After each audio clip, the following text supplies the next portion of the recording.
T S diagram সম্পর্কে যে বিবৃতিটি সত্য নয় তা হল অপোষণ কোণ স্থলের নমুনা দেখায়।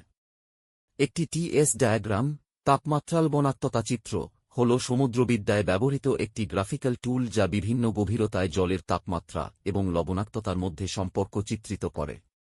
এটি তাদের অনন্য তাপমাত্রা এবং লবণাক্ততার সংমিশ্রণের উপর ভিত্তি করে বিভিন্ন জলের ভর শনাক্ত করতে সাহায্য করে। জলের ভর তাদের স্বতন্ত্র বৈশিষ্ট্য দ্বারা সংজ্ঞায়িত করা হয়। এর মধ্যে তাপমাত্রা, লবণাক্ততা, ঘনত্ব, অক্সিজেনের পরিমাণ এবং অন্যান্য রাসায়নিক বৈশিষ্ট্য অন্তর্ভুক্ত থাকতে পারে। একটি টিএস ডায়াগ্রাম দৃশ্যত এই জলের ভরগুলিকে গ্রাফে স্বতন্ত্র ক্লাস্টার বা রেখা হিসাবে উপস্থাপন করে। অনুভূমিক অক্ষ সাধারণত লবণাক্ততা দেখায়, যখন উল্লম্ব অক্ষ সম্ভাব্য তাপমাত্রা প্রদর্শন করে।